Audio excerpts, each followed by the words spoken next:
আসসালামু আলাইকুম ওয়া রাহমাতুল্লাহি ওয়া বারাকাতুহু। আলহামদুলিল্লাহি রাব্বিল আলামিন ওয়াসসালাতু ওয়াসসালামু আলা সাইয়্যিদিল আমবিয়াই ওয়াল মুরসালিন ওয়া আলা আলিহি ওয়া সাহবিহি আজমাইন। রব্বি ইশরাহ লি সাদরি ওয়া ইয়াসসির লি আমরি ওয়াহলুল উকদাতাম মিন লিসানি ইয়াফকাহু কওলি। আমিন ইয়া রাব্বাল আলামিন। সম্মানিত দর্শক, আপনাদের সবাইকে স্বাগত জানাচ্ছি কোরআনুল কারীমের ২৬তম পারার সংক্ষিপ্ত সারমর্মে। কোরআনুল কারীমের ২৬তম পারা শুরু হয়েছে সূরা আল আহকাফ এর ২১ নম্বর আয়াত থেকে এবং শেষ হয়েছে সূরা আয-যারিয়াতের ৩০ নম্বর আয়াতে গিয়ে। এই পারায় মূলত ঈমান, তাওহীদ, আখিরাতের জবাবদিহিতা এবং নবীদের দাওয়াত, অবাধ্য জাতিগুলির পরিণতি সম্বন্ধে এবং মুমিনদের সুসংবাদ সম্পর্কে আলোচনা করেছেন। প্রথম যে বিষয়টি এখানে আনা হয়েছে তা হচ্ছে হযরত হুদ আলাইহিস সালাম ও আদ জাতির ঘটনা।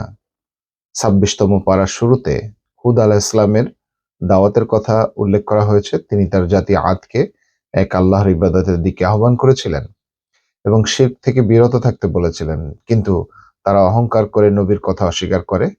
ফলে আল্লাহ তাদের উপর কঠিন শাস্তি নাজিল করেন। প্রচন্ড ঝড়ের মাধ্যমে তাদের ধ্বংস করা হয়। এর মাধ্যমে শিক্ষা দেওয়া হয়েছে যে যারা আল্লাহর অবাধ্যতা করে তাদের পরিণতি ভয়াবহ। দ্বিতীয় বিষয়টি রয়েছে জিনদের কোরআন শ্রবণ সম্পর্কে। এই পাড়ায় বলা হয়েছে একদল জিন কোরআন শুনে গভীরভাবে প্রভাবিত হয় এবং তারা নিজেদের জাতির কাছে ফিরে গিয়ে ঈমান গ্রহণের আহ্বান জানায়।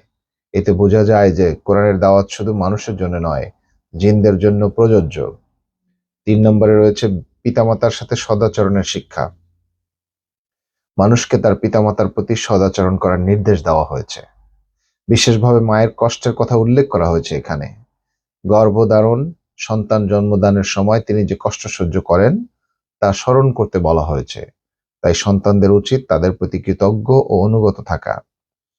এরপর রয়েছে আখিরাতের জবাবদিহিতা। এই পাড়ায় বারবার বলা হয়েছে মানুষকে তার মৃত্যুর পরে পুনরুত্থিত করা হবে এবং সেদিন প্রত্যেককে তার কর্ম অনুযায়ী প্রতিদান দেওয়া হবে। যারা ঈমান ও সৎকর্ম করবে তারা জান্নাত লাভ করবে, আর যারা কুফর অবাধ্যতায় লিপ্ত থাকবে তারা শাস্তির সম্মুখীন হবে। এরপরে রয়েছে সূরা মুহাম্মদ এর শিক্ষা। এই সূরায় মুমিন ও কাফিরদের অবস্থা স্পষ্টভাবে তুলে ধরা হয়েছে।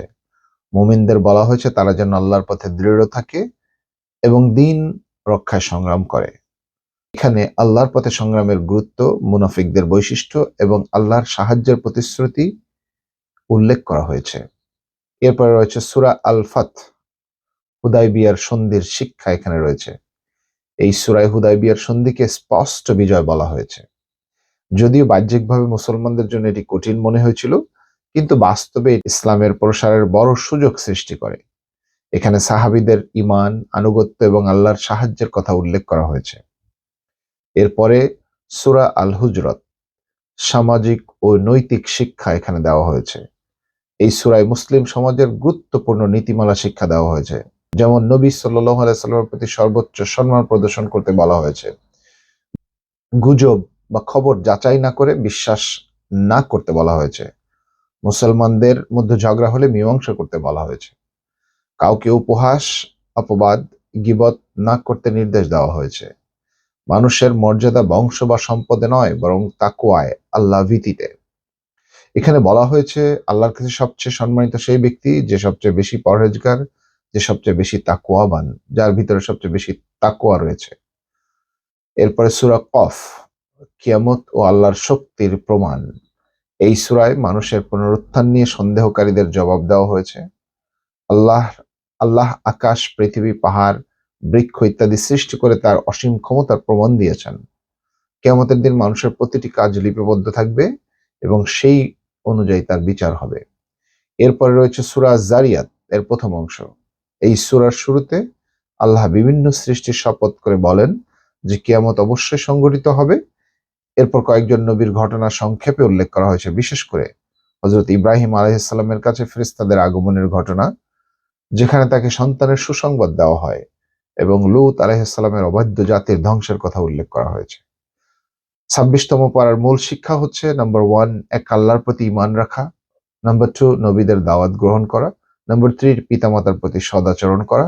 নাম্বার 4, সমাজের নৈতিকতা ও ভ্রাতৃত্ব বজায় রাখা। নাম্বার 5, কিয়ামত ও আখিরাতের জবাবদিহিতার জন্য প্রস্তুত থাকা। দর্শক মণ্ডলী, এই ছিল 26তম পারার সংক্ষিপ্ত সারমর্ম। 27তম পারার সারমর্ম নিয়ে আপনাদের সাথে আবার দেখা হচ্ছে। ততক্ষণ পর্যন্ত আল্লাহ আমাদের সবাইকে ভালো রাখুন, সুস্থ রাখুন, এই আশায় আজকের মতো বিদায় নিচ্ছি। আসসালামু আলাইকুম ওয়া রাহমাতুল্লাহি ওয়া বারাকাতুহু।